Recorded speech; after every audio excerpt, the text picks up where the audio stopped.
Kapag nag-i-invest ka sa crypto, isa sa pinakamalaking tanong ay ibebenta ko na ba ang hawak kong tokens o hihintayin ko pang tumas ang presyo? Isa po itong tanong na madalas nating iniisip lalo na kapag bumababa ang market. Pero paano kung mismong isang malaking crypto exchange ang nagsabi sa iyo na huwag kang magbenta? Sa video na ito ay pag-uusapan po natin ang kamakailang social media campaign ng Bitstamp, isa sa mga pinakaunang crypto exchanges sa mundo, kung saan ay hinihikayat po nila ang mga XRP holders na huwag ibenta ang kanilang tokens. Ano po ang ibig sabihin nito para sa market? At ano po ang posibleng epekto nito kay XRP sa mga XRP investors, lalong-lalo na po para sa atin? Kaya yan po ang siyang ating alamin sa video na ito, pero bago po tayo magpatuloy ay nais ko lamang po munang bigyang linaw ang aking disclaimer kung saan ang nilalaman po ng video na ito ay hindi po ito isang financial advice. For education and information purposes lamang po ang layunin nito. Yan, umpisahan po natin sa kung ano po ang Bitstamp at ano po ang ginawa nila. Yan, para sa mga hindi po pamilyar, ang Bitstamp ay isang leading at saka old school crypto exchange na naitatag noong pangtaong 2011. Isa ito sa mga pinaka-respetadong platforms sa crypto space at may matibay na koneksyon sa XRP community. Sa kanilang pinakabagong social media campaign, gumamit po sila ng isang sikat na meme mula sa Uno card game para ipakita ang kanilang pananaw kay XRP. Sa kanilang post sa X, dating Twitter, makikita ang isang meme kung saan ang isang player ay may pagpipilian. Yan, ibenta ang XRP mo o kumuha ng 25 cards. Ayan. Pero sa halip na ibenta ang XRP, ang character sa meme ay mas pinili na kumuha ng 25 cards, isang simbolo ng matinding loyalty kay XRP. Ibig sabihin, ayon sa Bitstamp, mas mabuting hawakan na lang ang XRP kaysa ibenta ito ngayon. Pero ang tanong ay bakit?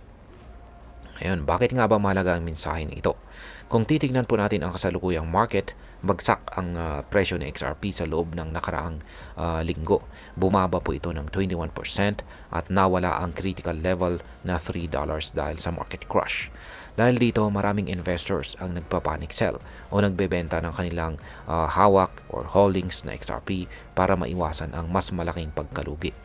Ngunit, ayon po sa maraming analyst at mismo sa Bitstamp, hindi raw ito ang tamang diskarte.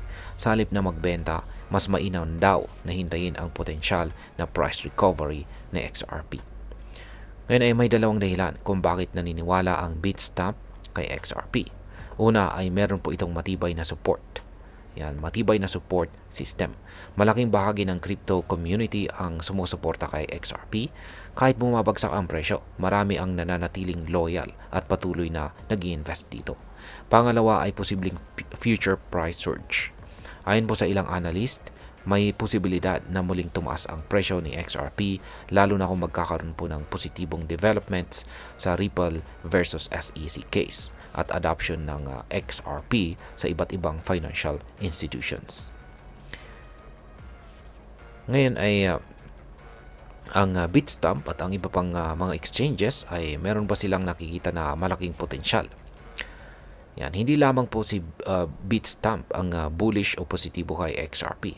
Isa pang malaking exchange, yan, ang Gemini, ay matagal nang sumusuporta kay XRP. Nito pong taong 2023, inilista po nila si XRP sa kanilang platform matapos ang landmark court ruling na nagsasabing hindi ito isang security.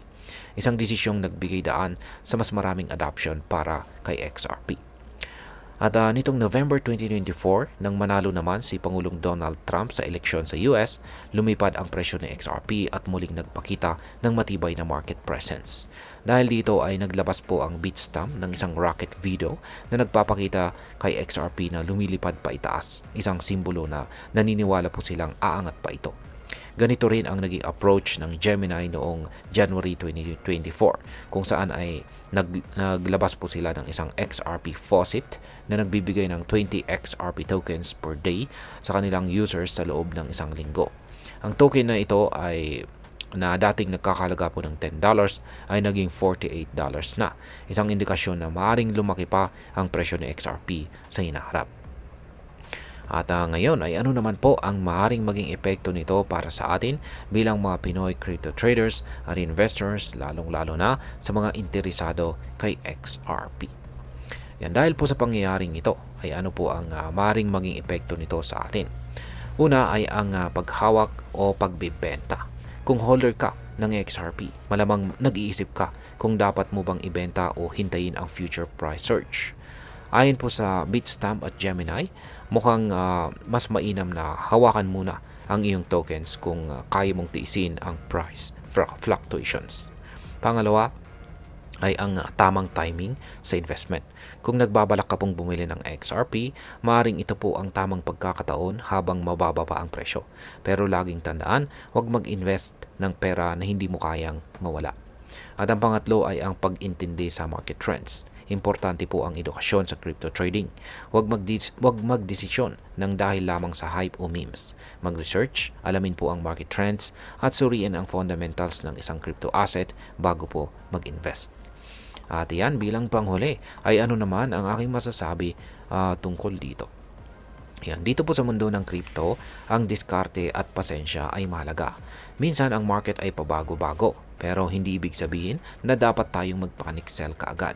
Ang ginagawa ng Bitstamp at saka Gemini ay isang magandang indikasyon na may tiwala pa rin ang malalaking exchanges sa potensyal na XRP.